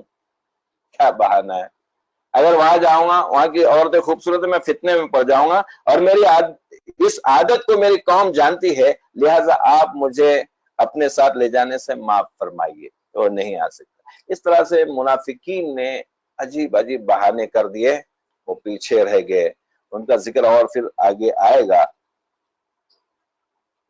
تو اب ان سے کہا جائے، اس نے کہا پھر کہ اگر میرا مال چاہتے ہو تو وہ لے لو، میں مال دے دیتا ہوں۔ تو اللہ تعالیٰ نے کہا قل انفقوا طوعا او کرہا لن يتقبل منکم انکم کنتم قوما فاسقین، تم چاہ کر بھی مال دو، یعنی دل سے بھی دو یا کراہیت کے ساتھ بھی دو، تمہارا مال قبول نہیں کیا جائے گا، ان کا مال قبول نہیں ہے۔ یعنی یہ منافقین کا مال ہم کو نہیں چاہیے، اللہ کو جو دل سے دیا ہوا مال ہے وہ چاہیے۔ اب اس کے بعد وہی مال کی بات آئی، اور آج کا میں سمجھتا ہوں کہ میں نے چاہا تھا کہ اس عنوان کو یعنی زکوٰۃ کو ایک الگ لیکچر میں اس کو بیان کیا جائے، مگر آج اس سورہ میں وہ آئے ہے تو ہم کوشش کرتے ہیں کہ اس میں سے کچھ سمجھے۔ انما الصدقات للفقراء والمساکین والعاملین علیہا والمؤلفة قلوبهم وفي الرقاب والغارمین وفي سبیل اللہ وابن السبیل فریضۃ من اللہ واللہ علیم حکیم۔ یہ صدقات ہے، اور یہ صدقہ فریضۃ من اللہ، جو فرض صدقہ ہے، یعنی یہ زکوٰۃ کے بارے میں۔ یہ کس کے لیے ہے؟ اس کی 8 مدیں ہیں، 8 جگہوں پر ہے۔ اللہ کے رسول صلی اللہ علیہ وسلم نے فرمایا کہ اللہ تعالیٰ نے نبی کو بھی اس بات پر یہ نہیں رکھا کہ وہ ڈیسائیڈ کرے کہ کس کو دینا ہے، اللہ تعالیٰ نے خود اس کی 8 مدیں بیان کر دی ہے۔ تو یہاں صدقہ سے مراد کیا ہے؟ صرف فرضی صدقہ یا زکوٰۃ ہے، جیسا کہ بعد کے الفاظ فریضۃ من اللہ سے واضح ہے۔ اب زکوٰۃ کے حقدار کون ہیں؟ کون کون ہے؟ سب سے پہلے للفقراء والمساکین والعاملین علیہا، یہ سسٹم ہے زکوٰۃ کا، حکومت کا سسٹم ہے، وہ جیسا ٹیکس لیتی ہے ویسا ہی زکوٰۃ وصول کیا جاتا تھا، تو اس کے کام کرنے والے زکوٰۃ پر وہ، والمؤلفۃ قلوبہم، اور کسی کی تالیف قلب کے لیے، اس کا دل نرم پڑ جائے، وہ اس طرف جھک جائے، اس لیے بھی دیا جا سکتا ہے۔ وہ پھر رقاب، غلاموں کو آزاد کرنے میں، والغارمین فی سبیل اللہ، اور جو بہت پریشان حال لوگ ہیں ان کو، اور جو والغارمین فی سبیل اللہ وابن السبیل، اور جو راہ کے مسافر ہے ان کے لیے، اور جو اللہ کی راہ میں لڑنے والے ہیں ان کے لیے، فریضۃ من اللہ، اللہ کی طرف سے فرض۔ جی، تو یہ مسکین، یہ غریب، یہ کون ہے؟ ہمارے ذہنوں میں جو مانگنے والے ہیں، جو لپٹ لپٹ کر مانگتے ہیں، ہمارا آج کل صدقہ کرنے کا یہی ایک طریقہ رہ گیا ہے کہ ہم راستے میں نکلتے تھوڑی چلر جو ہے وہ جیب میں رکھ لیتے، یا بہت بڑی نوٹ ہو گئی تو 10 کے نوٹ رکھ لیے، اور پھر اس کے بعد ایسا راستے میں کوئی مل گیا جو مانگے اپنے پاس، لپٹ لپٹ کر مانگے، پریشان کر دے، اس کے اس میں تھما دیے، وہ ہم نے بہت بڑا صدقہ کر دیا ہے۔ سب سے پہلے تو یہ فرض صدقہ ہے، زکوٰۃ ہے۔ دیکھیں ہم انکم ٹیکس بھرتے ہیں، جیسے ہی اس کا وقت آتا ہے ہم اس کے ایکسپرٹس کے پاس جاتے ہیں، چارٹرڈ اکاؤنٹنٹس ڈھونڈتے ہیں۔ وہ بات الگ ہے کہ ہماری نیت غلط رہتی ہے کہ اس کے ذریعے سے ہمارا ٹیکس بچایا جائے، مگر یہاں پر نیت صاف کرتے ہوئے کہ ہم زیادہ سے زیادہ ہمارا پورا صاف، ہمارا مال صاف کیسا ہو جائے، تو ہم کو ان کے ایکسپرٹس کے پاس جانا پڑے گا۔ آج ہم اس میں کچھ باتیں دیکھیں گے کہ کہاں کہاں زکوٰۃ دی جانی ہے، یا کس کس مال پر زکوٰۃ ہے۔ اصل میں یہ تو ہے حکومت کی ذمہ داری کہ زکوٰۃ کو لے اور زکوٰۃ کو تقسیم کرے۔ اللہ کے رسول صلی اللہ علیہ وسلم نے حکم دیا تھا کہ یہ اغنیاء سے وصول کر کے، جس علاقے کے اغنیاء ہیں، جو مالدار لوگ ہیں، اسی علاقے کے غربا میں تقسیم کیا جائے۔ اور یہ سسٹم چلتا رہا حکومتوں کا۔ حضرت عمر کے زمانے میں دوسری جگہوں سے مال زکوٰۃ کا آیا تو آپ نے فرمایا کہ یہ وہیں پر بانٹ دیا جائے۔ تو انہوں نے کہا کہ یہاں پر بانٹنے کے بعد بچا ہوا ہے، بانٹنے کے بعد اس کے قریب علاقے میں، پھر اس کے بعد اگر بچتا ہے تو ٹھیک ہے، ورنہ یہ جہاں کے لوگ ہیں وہاں کے اغنیاء سے لے کر وہاں کے فقراء میں، مساکین میں، اور وہ جو مدیں گنوائی گئی ہے، ہم اس کو اچھا اسٹڈی کریں، ہم ان کے ایکسپرٹ سے، اس کے خاص جو جاننے والے ہیں، اور واقعی یہ بہت ڈیفیکلٹ ہے، بہت مشکل ہے آج کے زمانے میں طے کرنا کہ کس مال پر زکوٰۃ ہے کس پر نہیں ہے۔ اس وقت کے مال الگ ہوا کرتے تھے، تو یہ دیا کس کو جائے؟ تو یہ زکوٰۃ جو ہے سب سے پہلے مسکین اور فقراء میں۔ مسکین اور فقراء کون ہیں؟ مسکین جو ضرورت ہے مانگتے نہیں ہیں، تم ان کو دیکھ کر سمجھتے ہو۔ سب سے پہلے تو ہم نے اس سے پہلے 2 مرتبہ وہ آیت پڑھی تھی، آیت البر بھی، سب سے پہلے اس کا حقدار اس کا قرابت دار ہے۔ الاقرب فالاقرب، قریبی کو چھوڑ کے ہم دور جا کر دے دیں گے، یہ اچھا نہیں ہے۔ ہم اپنے نام و نمود کے لیے یہاں وہاں جا کر یتیم خانوں میں اور اس میں دے کر اپنا نام بورڈ پر لکھوائیں گے، اور اس کے حقدار جو ہمارے قریبی رشتہ دار ہے، اگر ہم نے قریبی رشتہ دار کو دیا، کتنا ہی دیا، وہ اس کا شکر ادا نہیں کرتا، بلکہ بولتا ہے کہ میرے بھائی کے پاس تو بہت کچھ ہے مگر اس نے اتنا ہی دیا ہے۔ مگر ہم کو کس کے لیے دینا ہے؟ من احب للہ وابغض للہ واطاع للہ ومنع للہ فقد استکمل الایمان۔ جس نے کسی سے محبت کی اللہ کے لیے، جس نے کسی سے نفرت کی اللہ کے لیے، جس نے کچھ دیا تو اللہ کے لیے، اور جس نے روکا، منع کیا، نہیں دیا، وہ اللہ کے لیے اگر ایسا کیا ہے تو اسی نے اپنا ایمان مکمل کر لیا۔ ہم کو دینا چاہیے صرف اللہ کے لیے۔ تو اللہ تعالیٰ نے جہاں دینے کے لیے کہا ہے وہاں سب سے پہلے دیا جائے گا، الاقرب فالاقرب۔ اس میں پھر ہم کو معلوم بھی ہوتا ہے کہ میرا کون سا بھائی، کون سا پڑوسی، کون مسکین ہے۔ مسکین وہ ہے جو مانگتا نہیں ہے، ڈھونڈ کر دینا پڑے گا، محنت کا کام ہے، فرض زکوٰۃ ہے، ایسے ہی بس جو آیا ہاتھ میں دے دیا اور سمجھ لے کہ ہم نے ادا کر دیا، مشکل میں پڑ سکتے ہیں۔ ان کے ایکسپرٹ سے پوچھا جائے۔ اکثر لوگوں کے دل میں دیکھیے یہ مال کی محبت تو کھبائی گئی ہے۔ ابھی ہم نے آیت میں دیکھے وہ اموال اقترفتموہا، کہ اپنے وہ مال جو بہت محنتوں سے کمائے ہے، اس سے بہت محبت ہوتی ہے، شدید محبت ہوتی ہے، وہ خرچ نہیں کرنا چاہتا انسان۔ تو یہ جو محنت کے مال ہے اس سے محبت ہے، وہ خرچ نہیں کرنا چاہتا ہے، اب یہ کرنا پڑ رہا ہے تو اس کو بہانہ ڈھونڈتا ہے کہ کہیں پر کوئی فلیٹ خرید لوں تو پھر اس پر لگے گا کہ نہیں لگے گا، وہ وہاں پر اس کو دے دوں تو پھر لگے گا کہ نہیں لگے گا، یہ ایسے بہانے ڈھونڈتا ہے۔ واقعی یہ مال بڑی ڈینجر چیز ہے۔ ایک صحابی اللہ کے رسول کے پاس آتے، میں دعا کرو میں مالدار بن جاؤں۔ ارے ایسے جیسے ہے ویسے رہو، اچھا ہے، نہیں آزمائش آ جائیں گے، نہیں مجھے چاہیے۔ بس آپ نے دعا کر دی، وہ مالدار ہوتے چلا گیا، خوب بکریاں بن گئی۔ مسجد نبوی میں آپ نہیں آ سکتے نماز کے لیے، دور چلے گئے، اس سے اور دور چلے گئے، اس سے اور دور چلے گئے، جمعہ میں بھی نہیں پہنچنے لگے۔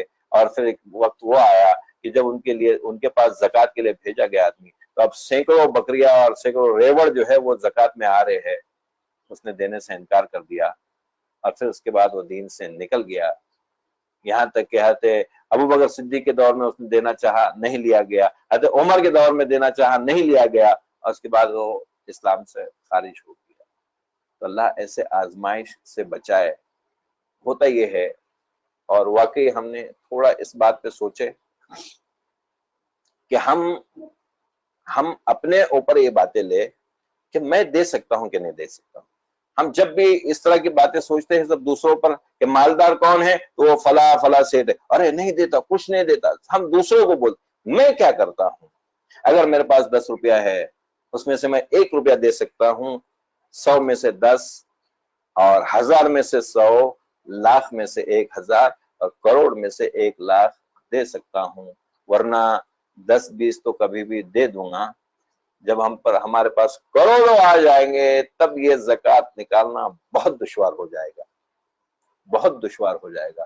ہم دیکھتے کتنے کروڑ پتی ہے لوگ، اگر ان کی صرف زکوٰۃ یہ مسلمانوں میں ہی تقسیم کر دی جائے، سارے جو ہے غنی ہو جائے گے، سارے مالدار ہو جائے گے، مگر ان کا دل نہیں ہوتا ہے۔ ہمارے آس پاس میں ہم دیکھتے ہیں کہ جن کی لاکھوں روپے میں زکوٰۃ نکلتی ہے، اس کے خاندان میں کوئی غریب نہیں رہے گا، لیکن یہ بہت مشکل ہے، تو یہ ان کو دیا جائے، مسکین اور فقراء کو ڈھونڈ ڈھونڈ کر دیا جائے۔ کون مسکین ہے جو مانگتا نہیں ہے، کوئی ہے جو چلو مانگتا بھی ہے، اس کی ضرورت زیادہ، یہ ان کے لیے دیا جائے جی۔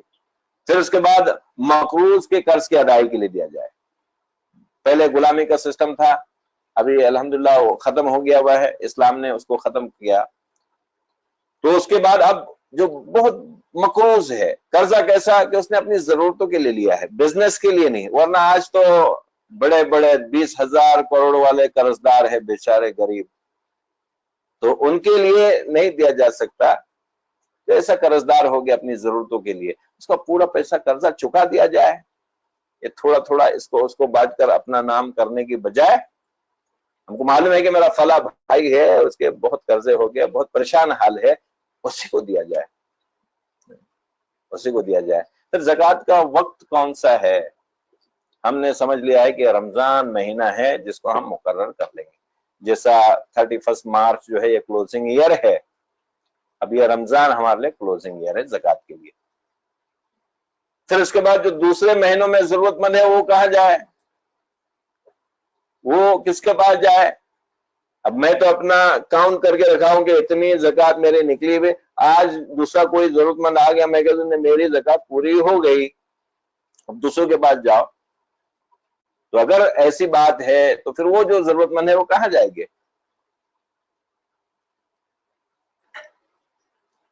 جب جس مال پر ایک سال پورا ہو جائے، جس مال پر ایک سال پورا ہو جائے اس کی زکوٰۃ اسی وقت لازمی ہے۔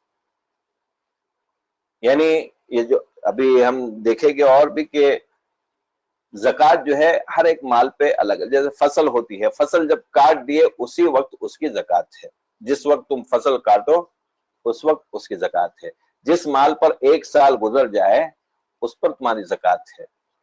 ایسا سال بھر جو مال آتا رہے الگ الگ ٹائم پہ، اس کے الگ الگ ٹائم پہ زکوٰۃ ہوگی، وہ دیتے رہنا چاہیے۔ اور رمضان میں جو ہے خاص یہ نوافل جو صدقے ہے، صدقہ تو نوافل بھی ہے نا، نفل صدقہ بھی ہے، وَإِنَّ فِي الْمَالِ حَقًّا سِوَى الزَّكَاةِ، تمہارے مال میں زکوٰۃ کے علاوہ بھی حق ہے لوگوں کے، تو وہ خاص ان دنوں میں رمضان میں بڑھ جانے چاہیے، رمضان میں وہ صدقات بڑھ جانی چاہیے۔ تو یہ محتاجوں کو، غریبوں کو، اس کے عمل کرنے، اس پر عمل کرنے والوں کو، آج کل ہم دیکھتے ہیں کہ جو مدارس ہے اس کے وہ وہ سمجھتے فی سبیل اللہ ہے، خیر اگر ہے بھی تو اس کے جو عامل آتے ہیں، جو کام کرنے والے، ان کو اس میں سے 50% 40% بہت سسٹم بگڑ گیا ہے۔ جہاں کے جو مدارس ہے وہاں کے لوگوں نے ان کی مدد کرنی چاہیے، یا ہم نے وہاں پر جا کر وہاں کا سسٹم دیکھ کر مدد کرنی چاہیے۔ انشاءاللہ پھر کبھی وقت ملا تو ہم اس کا ایک ایکسٹرا لیکچر رکھیں گے اس پر۔ آج ہم پھر آگے بڑھتے ہیں۔ یہ لوگوں نے کس کو دی جائے؟ دیکھیے تندرست اگر طاقتور ہے، کمانے والا ہے، اس کا حقدار نہیں ہے۔ اللہ کے رسول صلی اللہ علیہ وسلم نے فرمایا کہ صدقات کی تقسیم میں اللہ کسی نبی یا کسی دوسرے کی تقسیم پر راضی نہیں ہوا، اس نے خود فیصلہ کیا اور اسے 8 اجزاء میں تقسیم کر دیا۔ اگر تو بھی ان کے ذیل میں آتا ہے تو میں تمہیں دے دیتا ہوں۔ یا حجۃ الوداع کے موقع پر یا ایک دفعہ آپ صلی اللہ علیہ وسلم صدقہ تقسیم کر رہے تھے تو ایک شخص نے آیا اور وہ صدقہ مانگا، جو ہٹا کھٹا ہے، کما سکتا ہے۔ ہم نے اس سے پہلے بھی دیکھا کہ آپ صلی اللہ علیہ وسلم نے کلاڑی اس کے ہاتھ میں دے دی، اس کے جو 2 برتن تھے وہ بیچ کر، اور پھر اس کے بعد وہ غنی ہو گیا۔ پھر اس کے بعد حجۃ الوداع کے موقع پر آپ صلی اللہ علیہ وسلم جو ہے تقسیم کر رہے ہیں تو ایک شخص آیا، آپ صلی اللہ علیہ وسلم نے نظر اٹھا کر انہیں دیکھا، پھر نظر نیچے کر لیا اور فرمایا کہ اگر تم چاہتے ہو تو میں تمہیں دے دیتا ہوں، لیکن صدقے میں غنی اور کبھی کا کوئی حصہ نہیں ہے، کبھی کا کوئی حصہ نہیں ہے۔ جو طاقتور ہے، جو کما سکتا ہے، اس کا کوئی حصہ نہیں ہے۔ پھر جو افراد کسی کے زیر کفالت ہو، یعنی میرے زیر کفالت میری فیملی ہے یا اور کوئی ہے تو میں اس کو زکوٰۃ نہیں دے سکتا، مثلا بیوی یا اولاد یا اسی طرح سے اگر باپ بوڑھا ہو چکا ہے اس کی کفالت ہمارے ذمہ ہے، ہمارے ذمہ ہے، تو ان کو بھی زکوٰۃ نہیں دی جا سکتی۔ ایک شخص آپ صلی اللہ علیہ وسلم کے پاس آیا اور کہنے لگا کہ میں صاحب مال ہوں اور میرا والد جو ہے وہ محتاج ہے۔ آپ نے فرمایا تو اور تیرا مال سب کچھ تیرے باپ کا ہے۔ یہ اولاد جو اپنا سرمایہ ہے، اگر کوئی باپ کہہ دے کہ سب میرا ہے تو اسی کا ہے۔ اولاد ہی تمہاری پاکیزہ کمائی ہوتی ہے اور اپنی اولاد کی کمائی سے تم کھا سکتے ہو، یہ ابو داؤد کی روایت ہے۔ پھر اس لحاظ سے عورت اپنے خاوند کو زکوٰۃ دے سکتی ہے، بیوی جو ہے وہ خاوند کے ذمے ہے، کی ذمہ دار نہیں ہے۔ تو کبھی ایک خاوند بہت ہی مسکین ہو گیا ہے تو بیوی کے پاس زیورات ہے، کچھ ہے، تو وہ اس میں سے زکوٰۃ نکال کر اس کو دے سکتی ہے۔ تو اس طرح سے پھر ایک جو قرابت دار ہے اس کے بارے میں فرمایا کہ باپ یہ صدقہ درست ہے اور اس کے لیے دوہرا اجر ہے جو قرابت داروں کو دیا جائے، ایک قرابت داری کا، رشتہ داری کا، اور دوسرا صدقے کا۔ یہ بخاری شریف کی روایت ہے۔ اب جو ہے یہ منافقین کے بارے میں بہت ساری آیات آئی کہ منافقین کیا کرتے ہیں، تامرون بالمنکر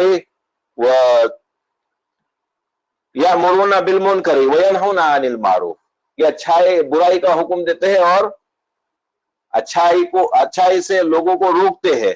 اور اس کے بعد وعد اللہ المنافقین والمنافقات والکفار نار جہنم خالدین فیہا، تو ان کے لیے اللہ تعالیٰ نے یہ جہنم مقرر کر لی ہے، وہ اسی میں جانے والے ہیں۔ اور مومن کیا کرتے ہیں، والمؤمنون والمؤمنات بعضهم اولیاء بعض، ایک مومن دوسرے مومن کا دوست ہوتا ہے، وَيَأْمُرُونَ بِالْمَعْرُوفِ وَيَنْهُونَ عَنِ الْمُنکَرِ۔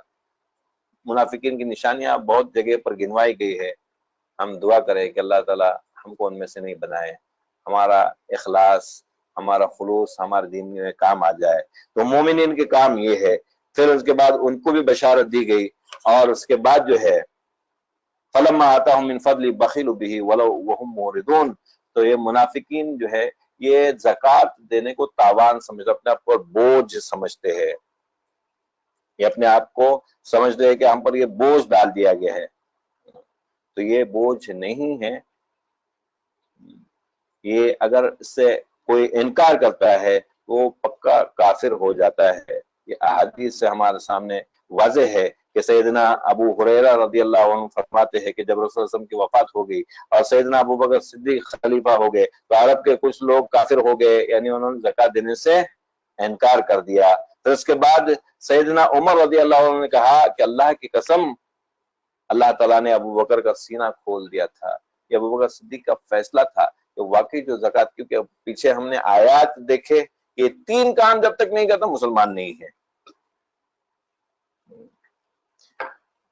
اور دیکھیے پھر واقعی جو مسلمان ہیں، جو مومنین ہیں، ان کو معلوم ہے کہ یہ سارا مال یہیں پر رہنے والا ہے، تو وہ خرچ کرتے ہیں۔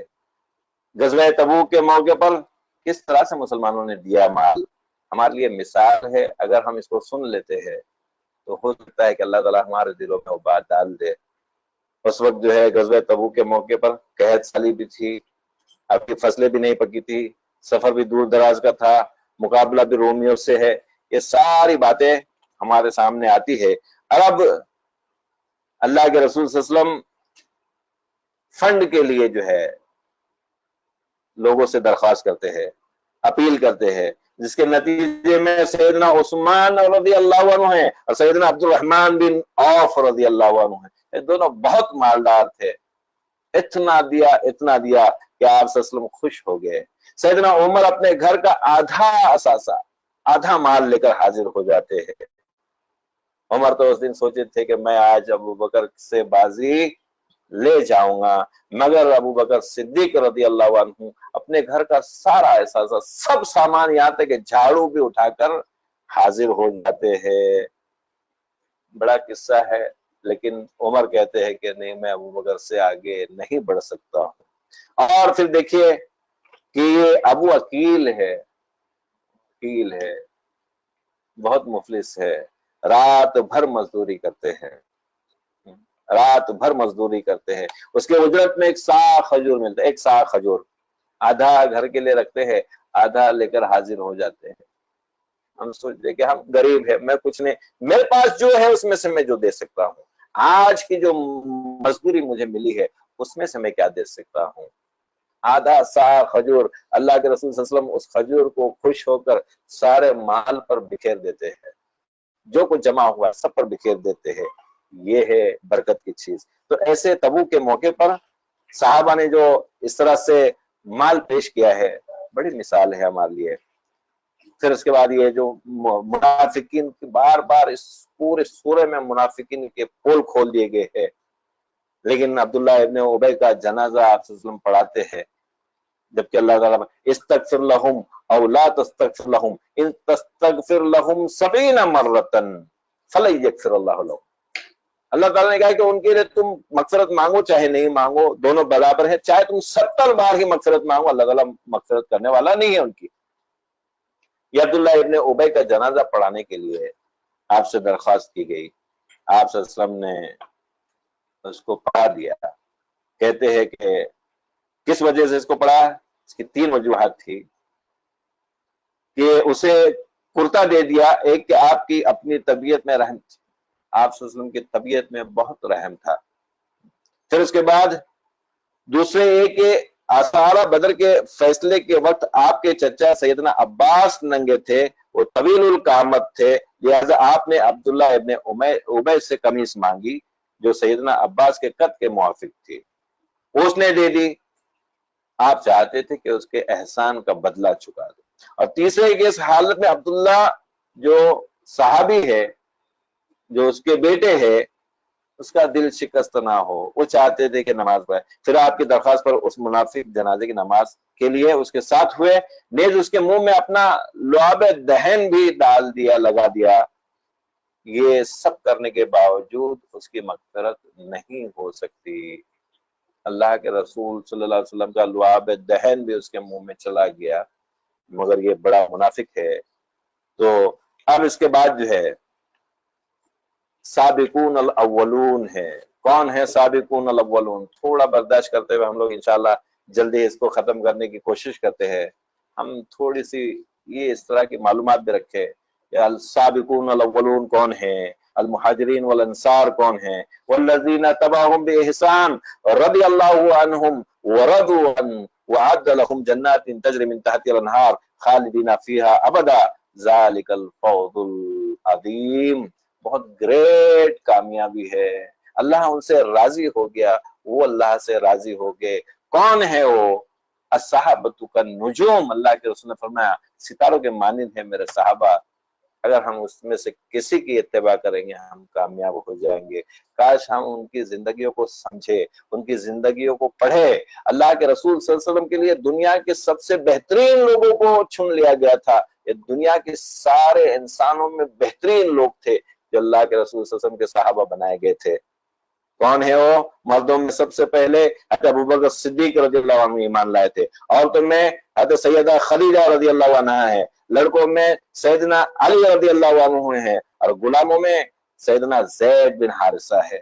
ان میں سیدنا ابوبکر کے علاوہ باقی سب گھر کے افراد تھے۔ پھر سیدنا ابوبکر صدیق رضی اللہ عنہ کوشش سے جو حضرات ایمان لائے ان کے نام کیا ہے؟